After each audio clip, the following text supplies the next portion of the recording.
Hello and welcome to the EcoCast, supporting, improving, and securing finance, IT, and cloud environments. Today's event is brought to you in partnership with Progress and Rubrik. Thank you so much for joining us on the EcoCast by Actual Tech Media. My name is David Davis, and I'll be serving as your moderator. This event is just for folks out there in the world of fintech or finance IT. We've dedicated this to you, and these presentations are really tailored towards that. So thank you so much for joining us again on the event.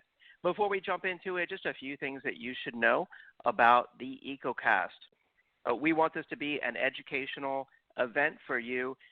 We are all former IT professionals ourselves at Actual Tech Media, and we know how tough it can be in the world of enterprise technology. So we want to help get your questions answered, and we encourage you to use the questions box there in your audience console. We welcome all the hello and good morning messages from across the United States and around the world, but we also want your technical questions for our dedicated Q&A sessions that we'll be doing with each of today's expert presenters. We also have our best question prize, which I'll be talking about here in just a moment. So we encourage your questions, and you could be entered to win an Amazon $50 gift card just for submitting a good question. We have a number of prizes on the EcoCast as always. I'll talk about those in just a moment, as well as the prize eligibility requirements. We also want this to be a social event. You can tweet directly from your console at the bottom of the console area there. If you look for the Twitter icon and today's hashtag, ATM EcoCast, will be automatically appended. We also have a couple of resources there in the Handouts tab that you should check out. There is a PDF resource from Progress Software right at the top, and it's a full dummies book, Managed File Transfer for Dummies. Make sure that you download that resource. And then also, of course, check out the second resource, which will take you to Rubrik.com for more information on Rubrik as well, who is our second presenter on the EcoCast today. Now, I mentioned that we have a number of prizes, and we do. We have 3 Amazon $500 gift cards to announce on the event.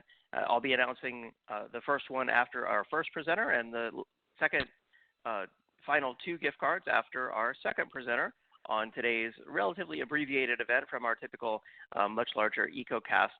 You must be live in attendance to qualify, and all prize terms and conditions can be found there in the Handouts tab.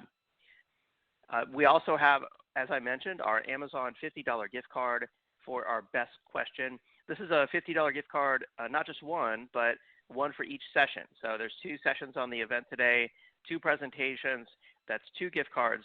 So keep your questions coming in to be entered into that drawing.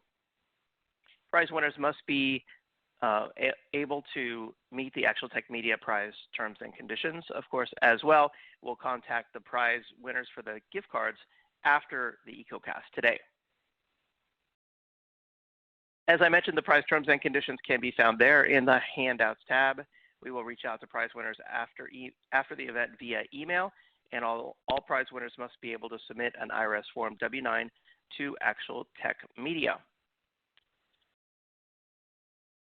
Now, through generous prize winners over the years across our MegaCast, EcoCast, Summit events, and Discovery Days events, we have donated, in partnership with you, thousands of dollars to the charities that you see on the screen here. So if you win a prize, of course, you always have the option to donate the prize value to charity, and we would love to help you do that. We've done quite a bit of this in partnership with the Gorilla Guide Book Club. You can download free educational IT books over at gorilla.guide, and you can actually find a link to that there on the Handouts tab. They're all free. They're all full-length ebooks, great educational resources. As I mentioned, the hashtag for today is ATM EcoCast, and you can tweet directly from the console. I'll be following the hashtag during the event. You can also follow Actual Tech Media over on Twitter, and me as well, David M. Davis. And just a reminder, of course, you can subscribe to all the Actual Tech Media channels over on YouTube. There's a link to that on the top right-hand side of your console, Facebook, and the 10 on Tech podcast over in the iTunes store. We post recordings of all of our events over on YouTube, so make sure that you follow us there. And we post all of our latest content on LinkedIn. And you can find a LinkedIn link to our homepage there on LinkedIn in the top right-hand side of your audience console right there where it says in for LinkedIn. So make sure that you check those out. All right, and now before we do a couple poll questions and I introduce you to our first presenter on the EcoCast today, I want to just briefly kind of set the stage, for today's topic. Why is this topic relevant? Why are, fintech companies or financial IT companies interested in supporting and improving and securing their IT on-premises data centers and environments, as well as cloud environments? So this is just a brief presentation on the 5 things to know or consider when it comes to modernizing and securing FinServ IT environments. And so the first one is simply just that, these environments are unique.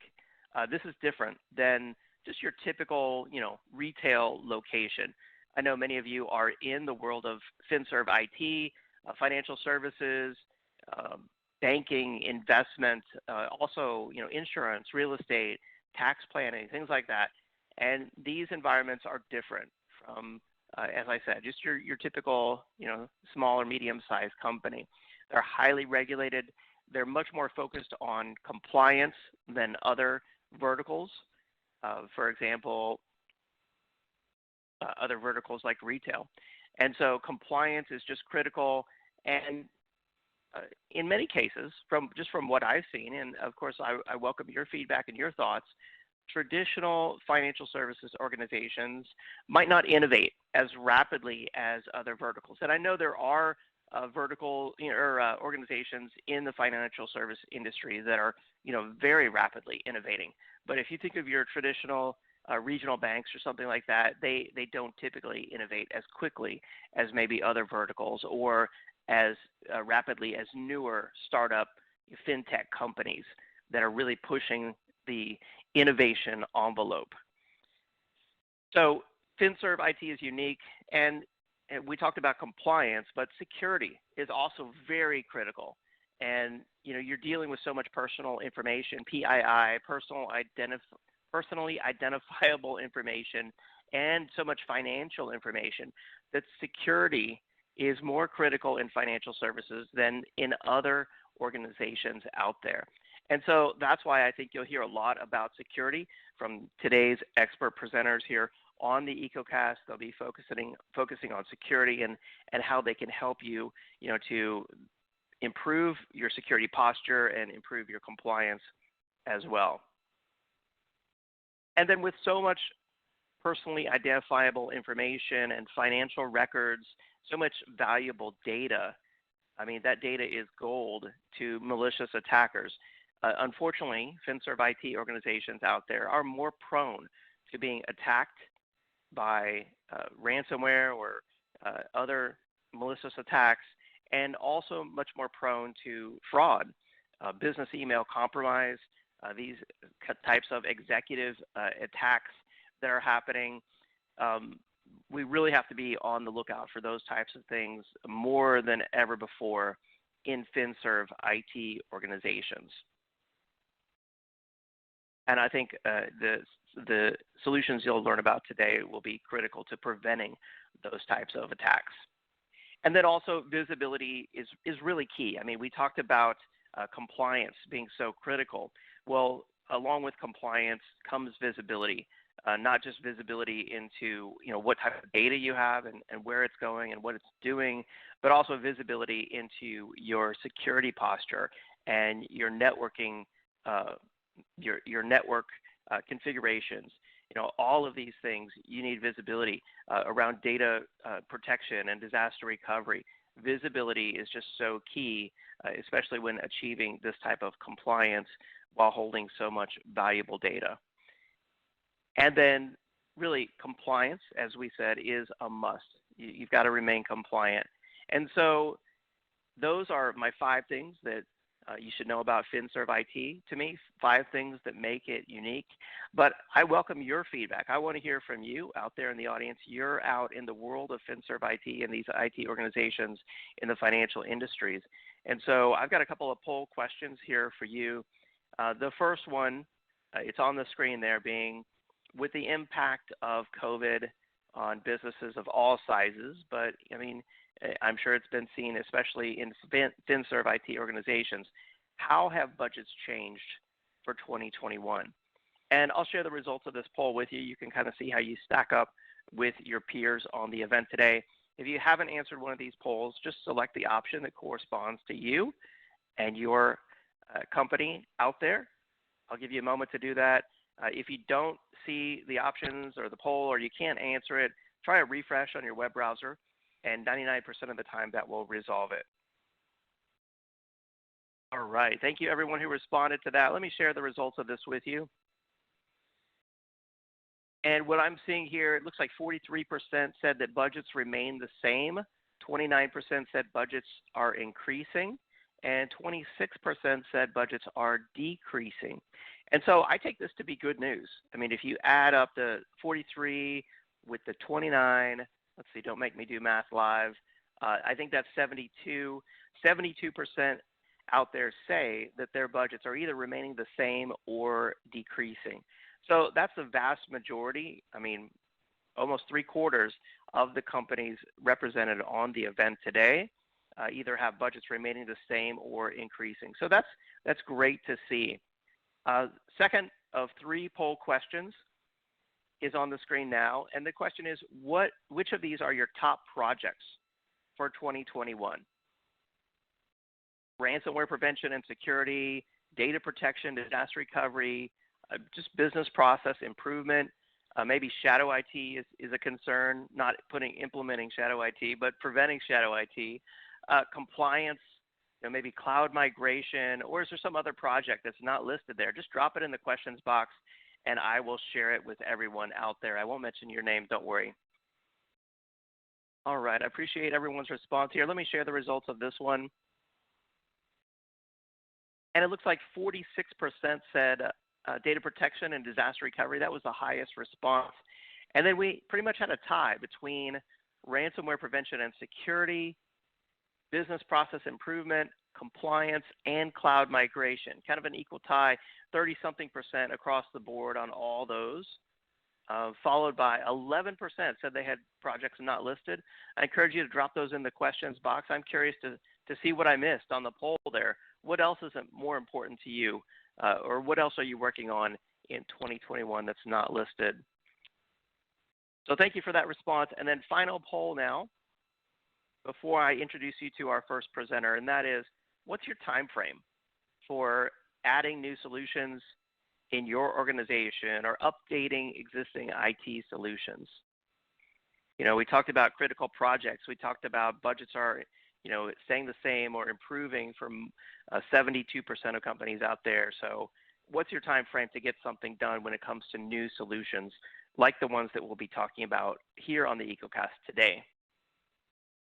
All right, I've got a few folks that shared their top project for 2021.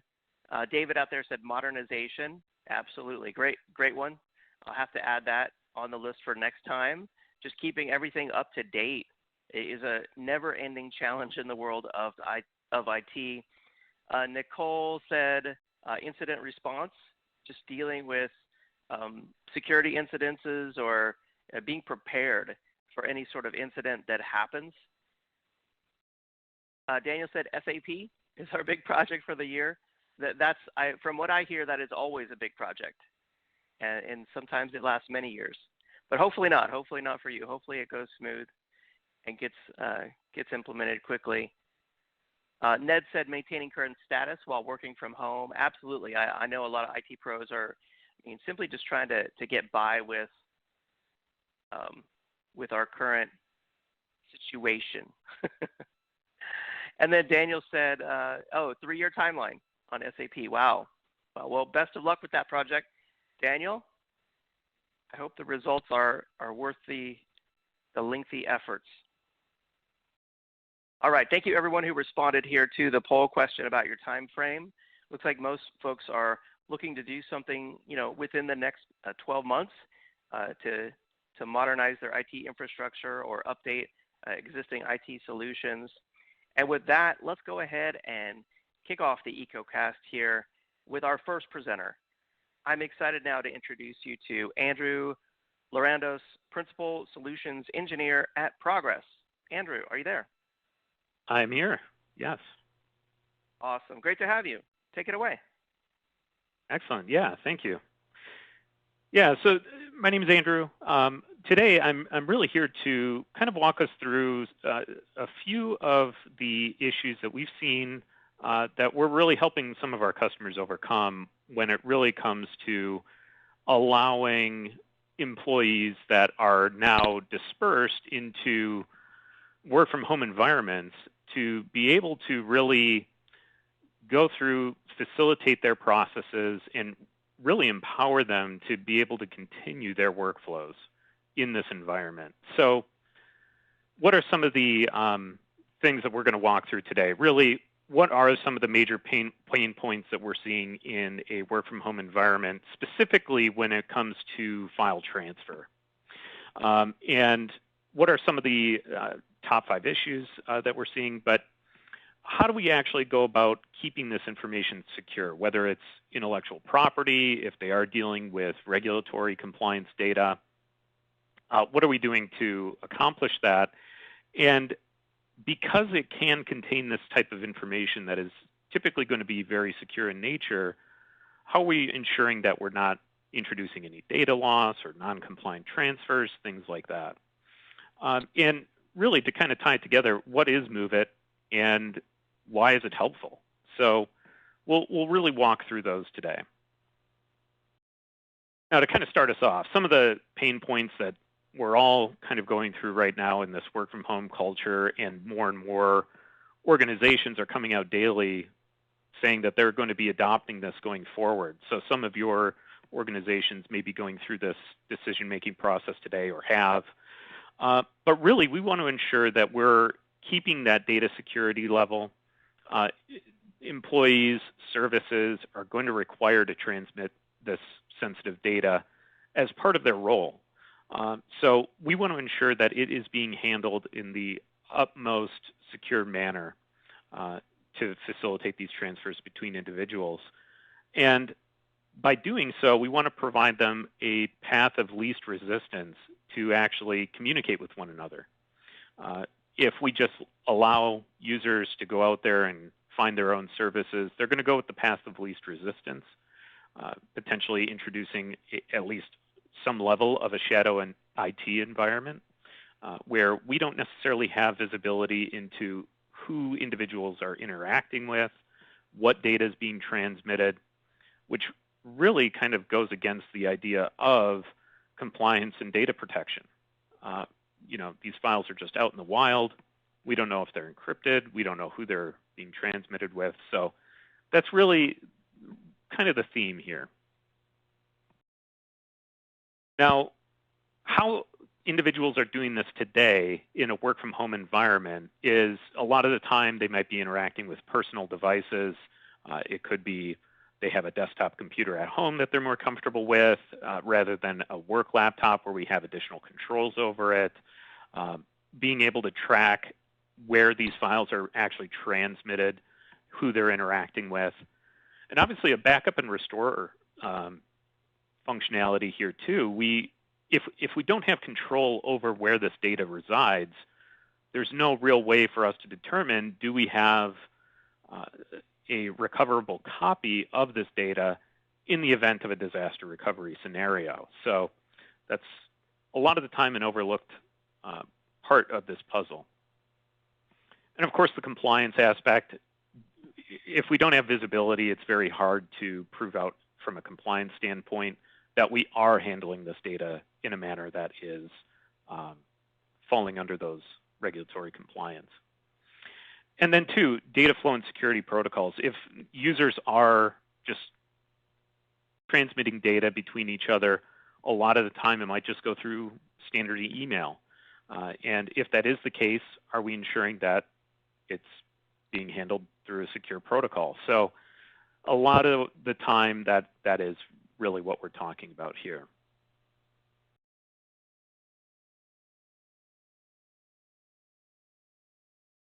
Now, as far as keeping the intellectual property secure, we want to put controls in place for our users where we're really going to be able to determine is the correct information being sent? And how we can do that is really determining what is this user's role? What data should they be interacting with? And ensuring that they have the access controls in place ahead of time to ensure that they can only access the data that they need, that it's only being routed to individuals that it should be ultimately routed to, and also ensuring that it's coming from the correct location. Maybe we're doing IP whitelisting or something to that effect. Maybe we're going to require that they VPN in to facilitate these processes. So there's quite a few ways that we can kind of holistically look at what these users are doing, and really, based on the guidance of the data owners, determine what is the correct process that they should be taking and ensure that they follow them. Making sure that those files are encrypted and we have the control over them, that they're not just being sent out into the wild through email, for example. We want to ensure that we have that data. We're authenticating users that are going to access it, and we have an audit log record of that occurring, ultimately. So from the compliance standpoint, things that we're typically talking about would be things like SEC, FINRA. Really big one is going to be PCI, just because that is a much more structured compliance, regulatory compliance standpoint that we would have to go against there. But could also be things like GDPR or Sarbanes-Oxley, things like that. And really the theme there is going to be, do we have control over the data? Do we have the logging events to determine who accessed that data, et cetera? So that's really going to be the big themes: visibility, ensuring the data integrity. But we're really coming back to, if we are talking about email security, how do we actually train employees on the risks associated with that? Obviously, from their standpoint, they're trying to complete a task. So if that task entails sending out data, they're going to try and do that in the easiest way possible. So whatever solution that we are attempting to implement to allow them to do their process, we want to ensure that it's going to be something that's very simple. It fits in with what they're used to, whether that's an email type scenario or sharing a folder, for example. We want to make sure that it's very familiar to them, so there's not a huge training or overhead perspective overhead from their perspective, because that's what's going to make it difficult to actually get them to adopt this process. Now, kind of building off that, if we are talking about email from that person-to-person perspective, obviously we can't guarantee end-to-end encryption necessarily. While the email may be going through an encrypted channel, we are ultimately sending that data out. And a lot of the time, and it's not mentioned here, is that we may actually be hitting a file size limitation in those scenarios.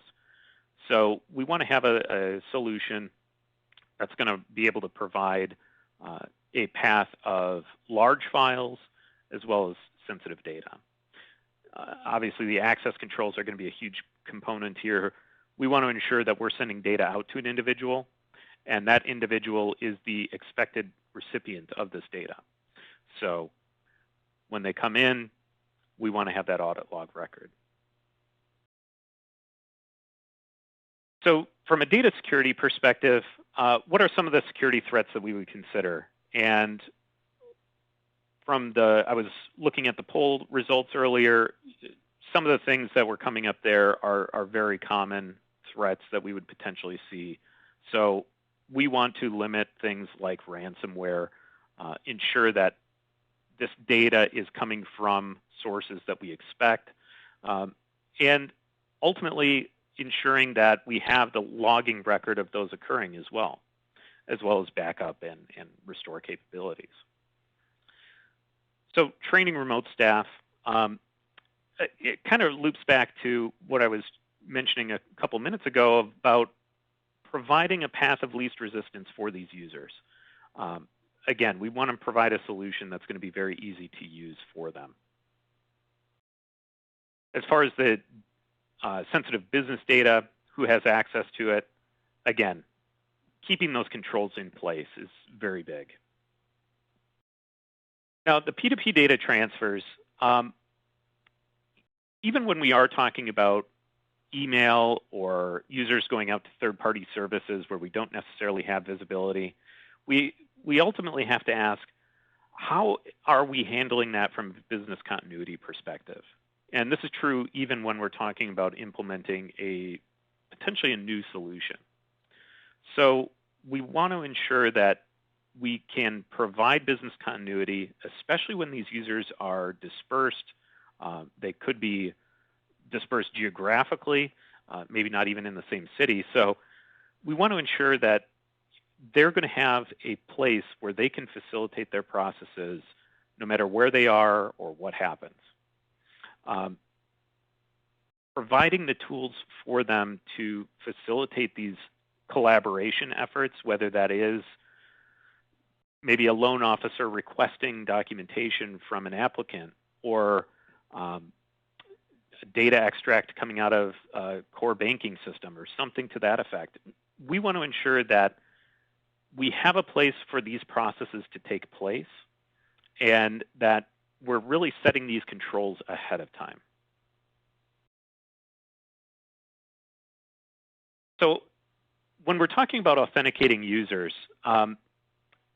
this is really going to be actually kind of a big component in the sense that we want to produce an audit log that is going to tell us exactly who accessed what data at what time or potentially had access to data at what time.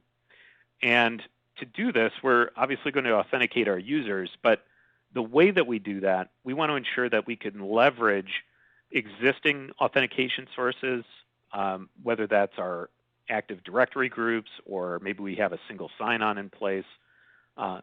We want to be able to leverage those while being able to provide external users effectively local credentials so that we're still ensuring that they're going through an authentication process to access data. And by doing so, that produces that tamper-evident audit log. So we can definitively go in at any point in time and see who accessed this data. And just being able to do that and quickly get to that information is very powerful, especially if we were to go through something like an audit, for example. So remaining compliant, these are kind of wrapping up what we've been previously discussing here, where we want to ensure, again, that data is being encrypted at rest. We have the audit logging record. Users are being authenticated. We're authorizing them access to particular data and limiting their scope to that data. So that's really what that's all about. When we are talking about the person-to-person, and it is mentioned here with PGP, we're typically not going to have our users handling PGP encryption or decryption directly. That may be integrated into a process, but that's typically going to require a key exchange to occur. And to explain private public keys to users is sometimes complex. Keys may be distributed that we don't want them to be. For example, maybe a private key were to be distributed that shouldn't be. So that's typically something that we want to stray away from rather than empowering users to handle those directly. Now, as part of these processes, when we're onboarding external parties, allowing them to come in and access data, we need to typically let them know you have data available, internal users may need to be alerted when that data is picked up. So alerts can be triggered out of that, especially if there are things like failures and situations like that where we have an expected file arriving, it doesn't actually come. We want to be proactively alerted to let us know that that situation occurred. So that's really good from a conceptual standpoint, but what is MoveIt, and how does this kind of fit into what we're talking about? So MoveIt is really a managed file transfer solution. And what that means is it can handle those system-to-system components where we have a report being generated on a network share. We need to monitor for that, deliver it to a vendor or a trading partner. That's no problem. And that's a pretty typical MFT solution where we have a system-to-system. Now, MoveIt can also handle person-to-person scenarios or really any combination of person-to-system, system-to-person, et cetera. And how it does that is allowing a simple-to-use web interface for users to interact with, authenticate through, and access encrypted data at rest in a really simple way. So they would just authenticate, they upload or download data based on their access control that you previously defined. They're going to be able to pull that data, and the encryption and decryption process is totally seamless for the user. They're transparent for the user. They wouldn't even necessarily know that that's occurring. But in the MFT platform, one of the big components there is going to be logging and visibility. So we're going to be able to show who accessed the data, what permissions were set, were any administrative actions taking place in this time frame, and being able to provide that in a format that can be presented to administrators, management, auditors, et cetera, in these regulatory environments. And of course, with MoveIt, there's actually quite a few different deployment options. And the one that we're really focusing on today is the MoveIt Cloud environment, which is a SaaS offering where we can really quickly spin up an environment, allow users to facilitate their process through the environment, and get them up and running really quick, which is a very helpful thing in this scenario. We don't have to have an on-premise deployment. You wouldn't have to deploy an IaaS, anything like that. So it's pretty quick. So some of the benefits that we've seen from our customers or heard from our customers are things like being able to increase productivity in both from the user of the service as well as the administrative side. I recently was having a conversation with a customer who was talking about how they can allow their staff to focus on higher priority projects rather than managing the infrastructure behind MoveIt instance or any other application in the environment. They can shift all of that to a SaaS offering, manage the service itself, and who's accessing the environment, and that's it. So it really reduces their overhead from that perspective. Being able to get that compliance reporting very quickly is another really big component, and the reduced risk of data loss. So if we have an FTP server on site, that server goes down for whatever reason, we lose that data center. Do we have a business continuity plan? Well, MoveIt Cloud actually has high availability and disaster recovery cooked into it, so it's not even something that we would have to consider at that point in most cases.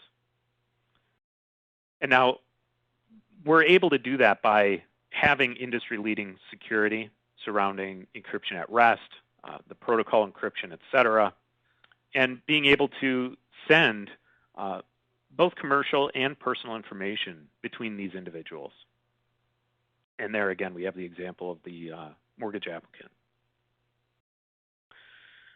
Now, from an architectural standpoint, this is a relatively straightforward process just due to the fact that it is going to be a SaaS offering. So on the bottom section here, we have the MoveIt Cloud service, which is really what we've been talking about so far. So if we're talking about that person-to-person interaction, they would be going through a web interface hosted on that SaaS solution. Pretty simple process. I was going to try and have a walkthrough of the solution itself today. I'm not quite sure that we'll have time for that, but we can definitely schedule a one-on-one demonstration with you as well. But they would go through a web interface. They can upload, download data, request data from external parties without actually having to have an account previously established for them. So very simple. Now, if we are talking about wanting to automate some of these processes, that's really where Move It automation comes into play. And that's a lot of the time going to be more of the system-to-system scenario, but that can connect internal resources with external vendors, trading partners, maybe making data available through that Move It Cloud service or pulling it back in.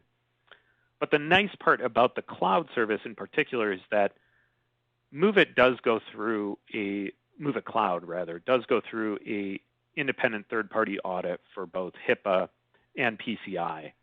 So we can provide that information as part of that solution, as well as SOC reports and things like that. So again, pretty helpful to prove that out and get it onboarded within the environment.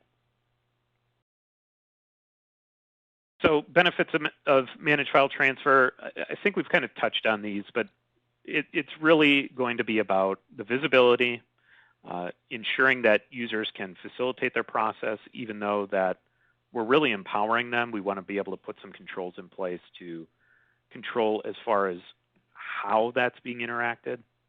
But pretty straightforward in concept, I think.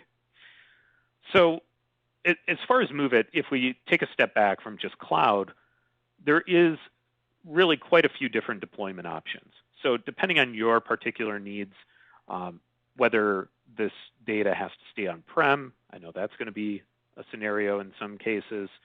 If we can go out to cloud, if we wanted to go out to a high availability or disaster recovery situation on-prem or an IaaS, no problem. So really, again, depending on what your needs are in your particular situation, we can definitely create a solution that would fit those. So, but with that being said, I don't know if we've had any questions while I've been going through here, but I'd be more than happy to answer those if we have time at this point. Excellent. Yeah, we do have a lot of questions for you, actually.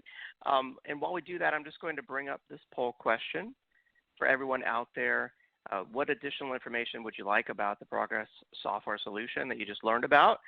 And of course, we welcome your feedback on that. So great presentation, Andrew.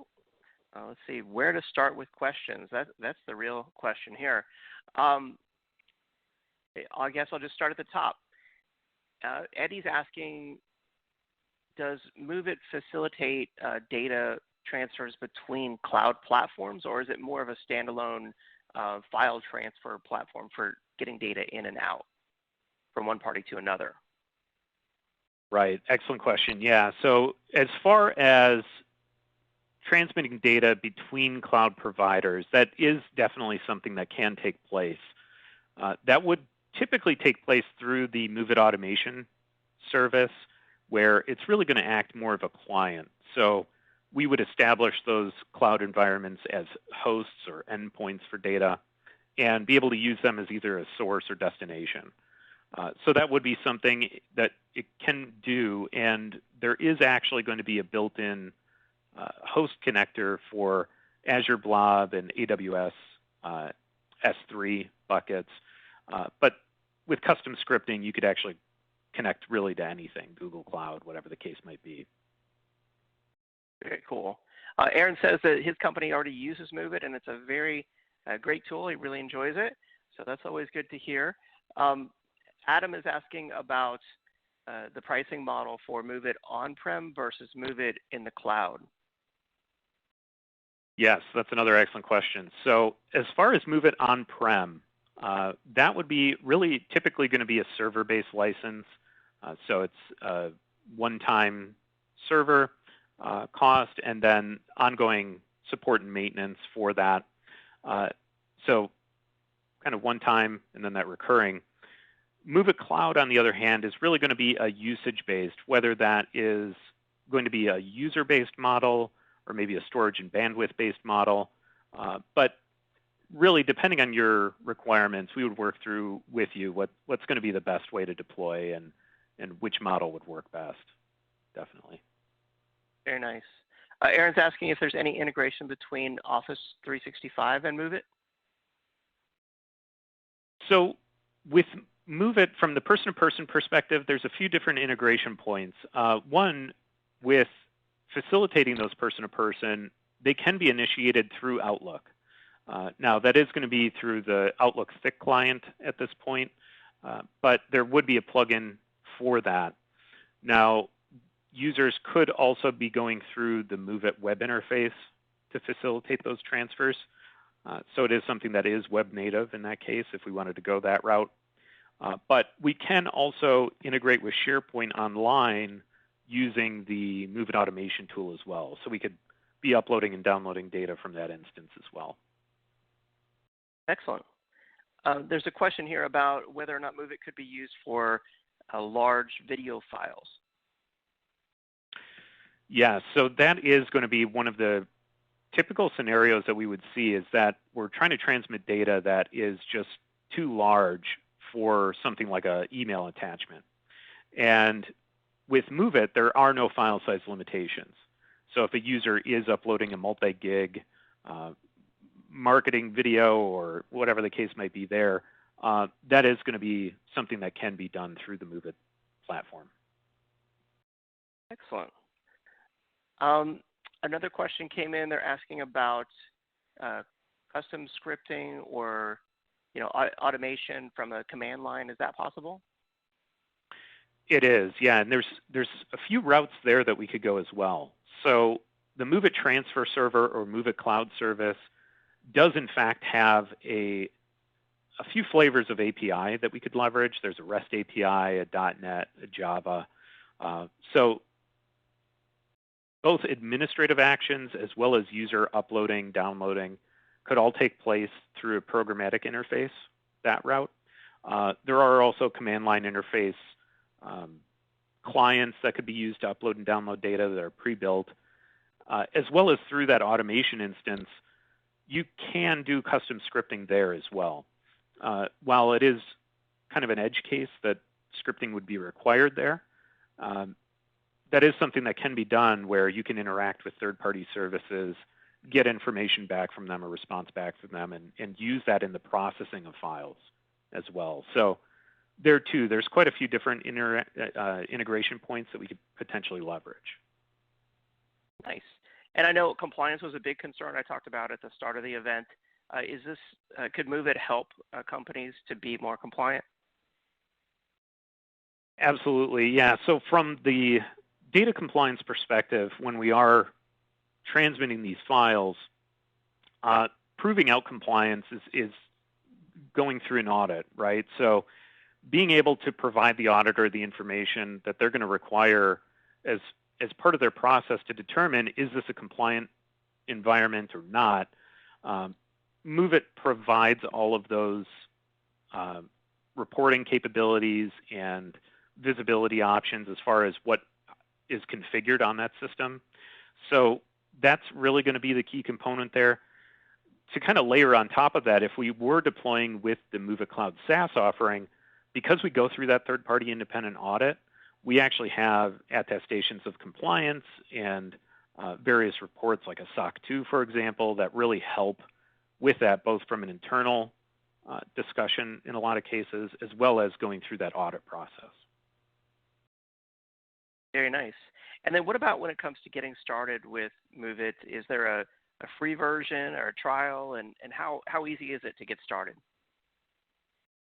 Yeah, so as far as getting started with MoveIt, if we were going through the initial process, going through a POC, there is, of course, an evaluation that can be deployed. And that's true for both MoveIt Cloud as well as the on-prem deployments. So that's something that we can spin up very quickly. And actually getting started with it is pretty straightforward. It is all really web-based administration.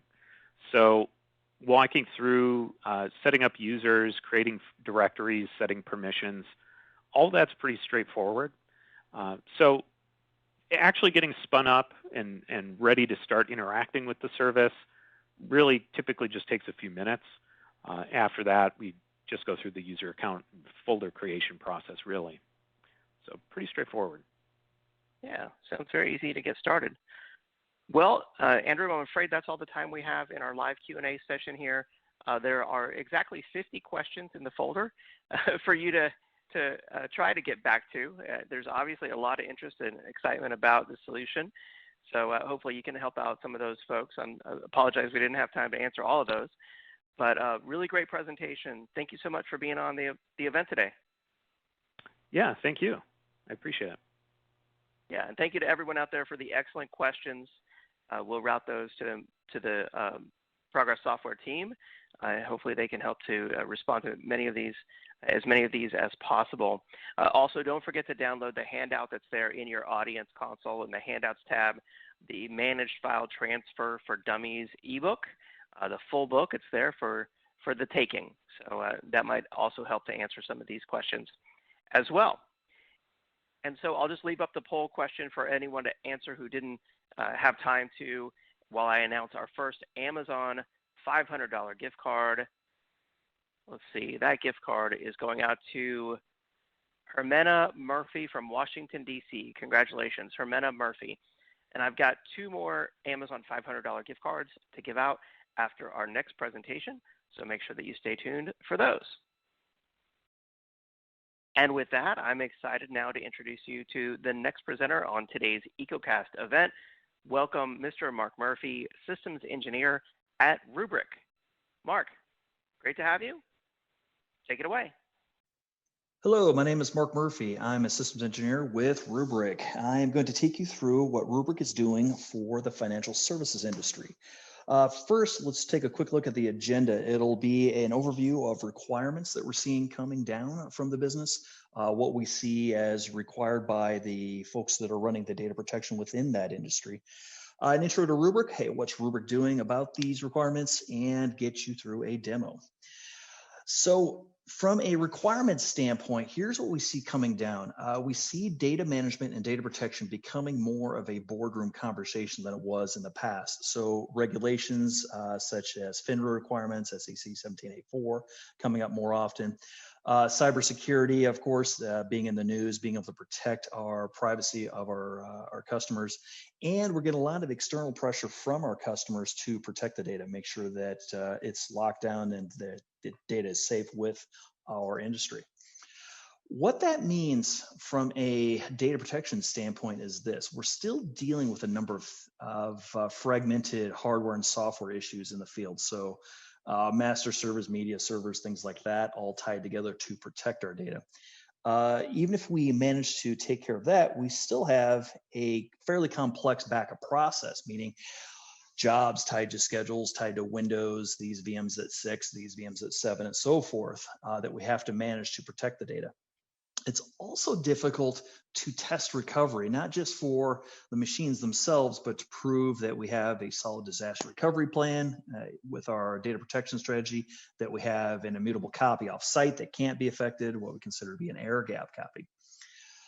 Next, the big problem we're seeing is the backups themselves are not secure. So the #1 disaster recovery event now isn't a natural disaster, but rather is a ransomware attack. Ransomware variants are being written to go encrypt the data on your backups first, then on your file servers and application servers and so forth. And they do that just to make sure that we can't recover and that they get paid. What we need inside of this, and typically don't have, is a way of detecting ransomware as it's traversing our environment. How does your backup system even know that it's been hit?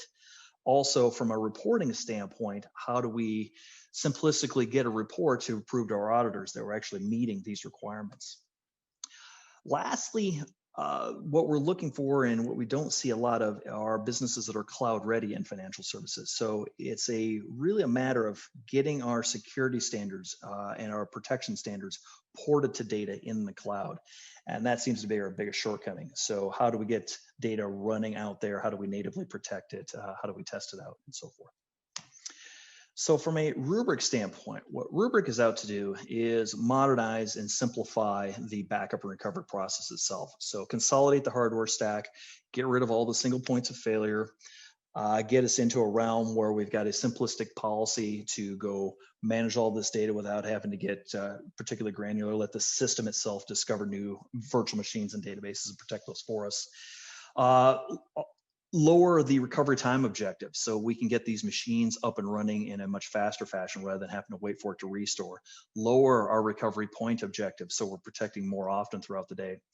And lastly, tie it into whatever broader frameworks we have from a service management standpoint.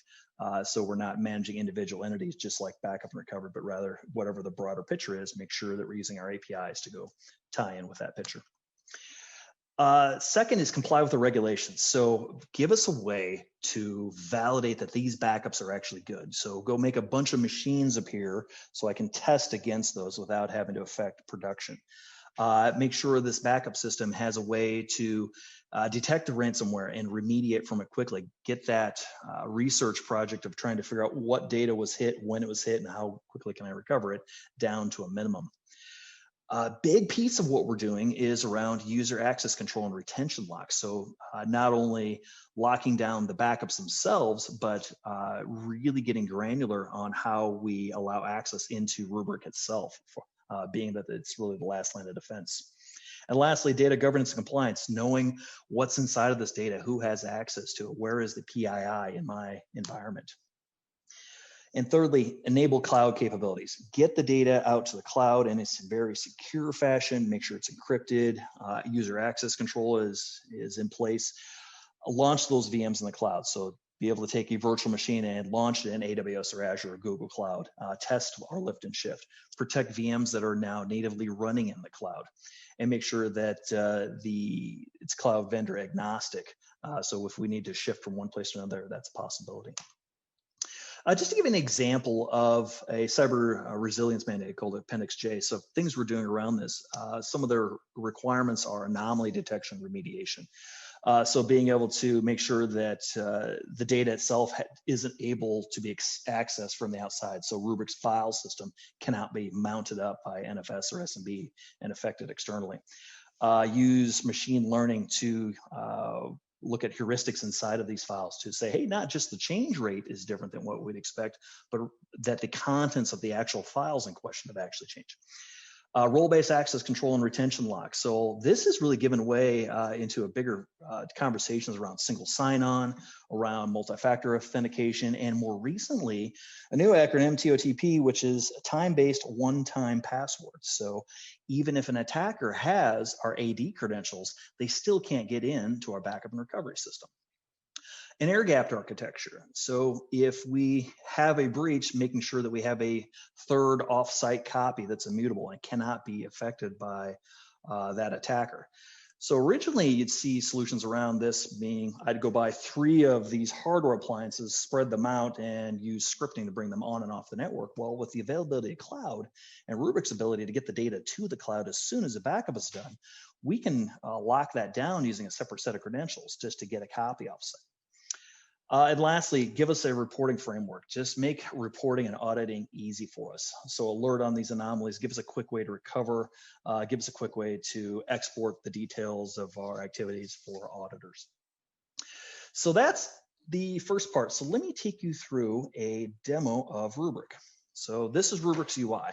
All HTML5, it's all cluster-based architecture, so we can lose a node or drives inside of the cluster and it's still standing. It scales by adding more nodes to the cluster and life cycles by adding more nodes and then ejecting the old nodes.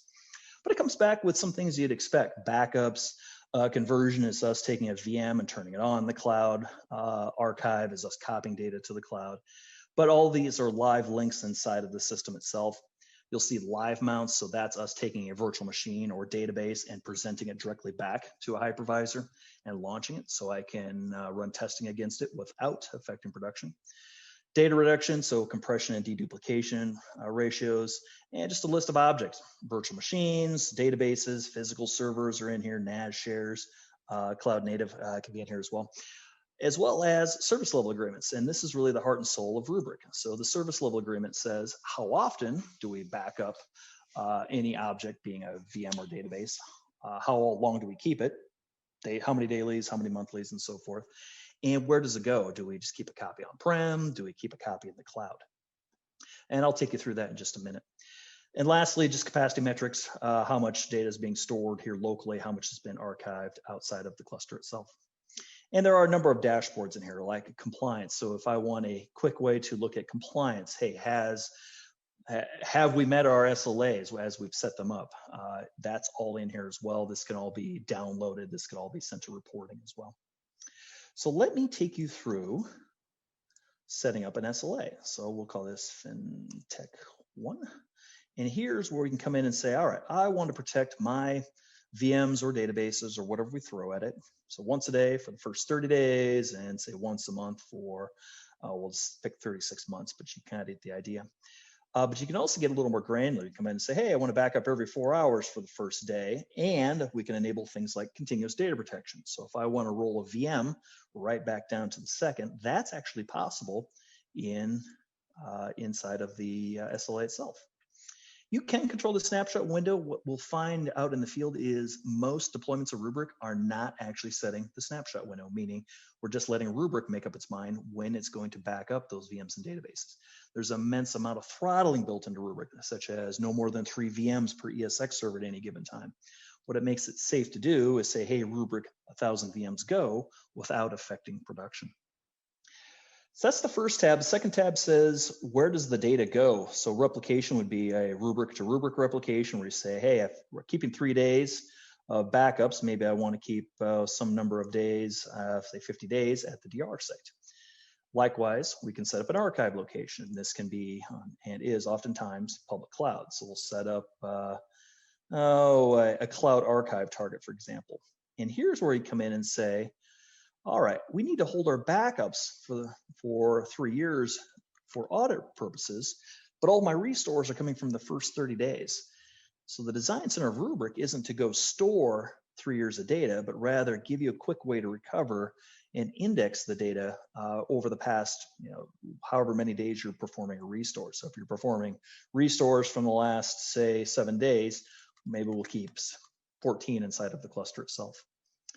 We can also enable instant archive, which says as soon as a backup's done, don't wait for 14 days to kick it out of the cluster to the cloud, but as soon as a backup's done, get that copy out to the cloud itself. That way you've got the most recent copy and it's air gapped and sitting in the cloud. But that's it. That's half the battle. We've now created a policy inside of Rubrik to say I'm going to back up every 4 hours and continuously. From there, we can go discover vSphere, Hyper-V, Acropolis. It's all in here. I can come in and pick a server or two and say you and you, go manage protection, and go apply it to my tech SLA. And if I mouse over it, you can get the geometry of how long we're going to keep it. And if I say next and finish, it would kick off. So it'll do a full backup once. From there on, it's incremental forever. So another note about Rubrik is it's no longer performing weekly fulls or reverse incrementals, things like that. It's actually just incremental forever. It's pulling just the change blocks for your databases and virtual machines and physical servers into Rubrik. So that's backups. From there, you can come in and start performing restores. So what you can do is use our global search to go search for a VM. You can see this is a Windows VM that I'm pulling up. Its SLA says it's backing up every 4 hours. It's archiving out to AWS. And how far back the backups go. You'll even have an activity log of all of the backups and so forth, any activities associated with that virtual machine for audit purposes. But from a restore perspective, all you have to do is on the calendar, pick a date and pick an action. So from here, I can recover files, for example, go explore the C drive and D drive, export it, go make a copy back in vSphere of this VM. But I also have mount and instant recover. And you can actually do this in bulk if you want to. You can say, hey, take this virtual machine and go make it appear over on an ESX cluster. So as part of our security offering, you can take say, some number of dozens of these virtual machines, go make them appear back in ESX, assign them to an offline port group, and run security scans against them for backup validation. That way, you're not running security scans against your production VMs. Instant recover, so if we've blue screened after loading a patch, we can quickly get it back. It does the same sort of work, but actually shuts down the running VM and brings us up with the same name and IP address. You also have launch on cloud. So if we're connected to, in this case, AWS, I can take this VM. It'll actually go convert it into AWS AMI and launch it in the cloud for me. And likewise, everything inside of this is indexed. So if I were to say, show me Notepad, every time we ever saw the expression Notepad inside of this server, it'll show up on a list for restoration. So here we've got the list, notepad.exe. If I click that, you can see every time it ever saw a Notepad. And if you go back far enough, you might even see some that are living out in the cloud. But that doesn't affect the way we do a restore. Data that's sent to the cloud is deduped, compressed, and encrypted. And from there, I can restore it directly back over the top of my originals. So looking at a few other objects here, we can protect virtual machines, physical servers are in here, SQL databases, Oracle databases. Reporting is all built into Rubrik. So I can come in and get my audit reports. I can get very granular about what's being reported on. So if I need specific objects to be reported on, specific VMs in a particular time range, that's possible. And this can all be emailed to you every day. So your usual green is good, red is bad sort of reports. It's our lab, so you can see we have a number of failures you can report on. Make it fairly simplistic. So an accompanying offer to Rubrik is called Polaris. So Polaris is a software as a service site. So this runs natively in the cloud and takes information created by our backups. Originally, it was for multi-site management, so I could manage Rubrik deployments all over the planet. What we can now do is protect cloud-native assets. So if you start running a VM in, say, AWS or Azure, we can actually create an SLA out in Polaris and protect those VMs. So I can back them up, I can do file level recovery, I can restore them from one region to another. So fairly in-depth as it comes to data protection. Now, the interesting thing here is it doesn't egress any data. It keeps the data in the cloud and doesn't require any kind of persistent compute. It simply starts up Rubrik, protects that VM in the cloud, then shuts down. Likewise for Azure, likewise for AWS relational database systems, Microsoft 365. On top of that, we also have our machine learning built in. So the ability to come out here, have Rubrik create a baseline for the VMs that we're protecting. So you can see, hey, this is our normal basis. And then at this point, we'll run a ransomware simulator to go delete and create a bunch of files. So what it's done is said, hey, not only is that amount of activity abnormal for you, but based on heuristics, we now see that the files that have changed are now encrypted. Do you want to recover? So what it's doing for us is getting rid of the research project associated with ransomware. So I can say, oh, it's the file share directory, and you can get all the way down to the individual file if you're interested under that. But that's the directory of files. Those are 1,800 and some files that were changed. Give me the option of either downloading it so I can move it to a fresh server. I can go overwrite the original, recover to a different folder on the same server. But essentially give me a way to quickly identify data that's been hit by ransomware and recover it. Also inside of Rubrik is our compliance and governance system, the ability to look at the backups because we're bringing it all to us on Rubrik, being able to open up that data, look for personally identifiable information. So if you have PCI or you're under, say, GDPR sort of requirements, we can actually come in here and actually look at those and set up analyzers. But what you get inside of that now is the ability to see where all of your PII actually lives. And you can drill down into these individual servers. So not only can I see where the data lives, I can see now who has access to it. So I could say, hey, this file share has access by these users. And is that what I expect or not expect? Do I expect the data to be here? So give me a simplistic way to go identify where this data actually lives. And actually interesting, one of the ways you can do that is everything that you're seeing here is just sending API commands back to Rubrik.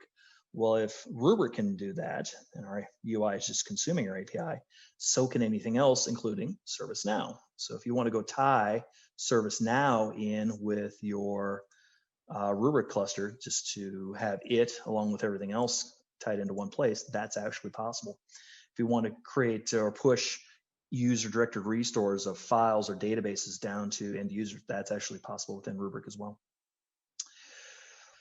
So to wrap up, from a demo standpoint, a couple things here, a couple of success stories I'd like to share with you. Grove Bank of Trust. They had difficulty in protecting some of the data, protecting, they had a relatively inefficient backup process, as I'm sure some of you are familiar with. But ultimately, they were able to drive down the recovery time objective, increase their compliance, being able to certify what was backed up and not backed up, really shorten their audit process. Likewise with Compare Financial, so the ability to meet their RTOs, their RPOs, bring some time savings to the IT team, so not having to spend so much time inside of the backup system itself, and provide self-service and restores to the database administrators. Well, thank you for all your time. That will be it for today. Please pass along any Q&A you have to us. Happy to dive deeper into security, into protection, into ransomware recovery. Anytime you like, just get with our local team. Thank you so much. All right, excellent presentation. I really appreciate that. We do have a lot of good questions rolling in for the Rubrik team. Mark had to run, but the team from Rubrik is standing by, and I'm just going to bring up this poll for everyone out there that says, what additional information would you like about the Rubrik solution?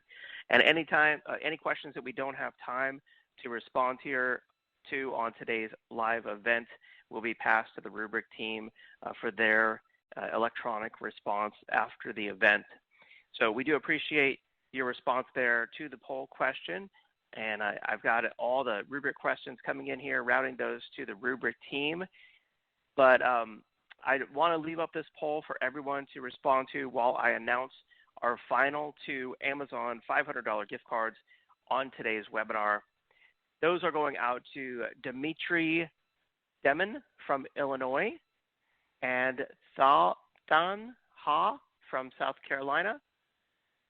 And then our first gift card went to Hermena Murphy from Washington, D.C. Let me post the names of all these prize winners right now in the chat box. All right, just posted those.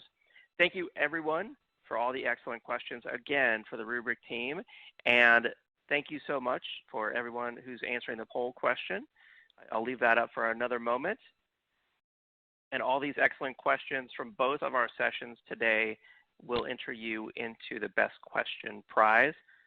And the winner of those 2 Amazon $50 gift cards will be announced after today's webinar via email. All right, thank you to everyone for the poll responses. I do appreciate that. Before you go, I want to remind you to sign up to the 10 on Tech podcast. It's over in the iTunes store.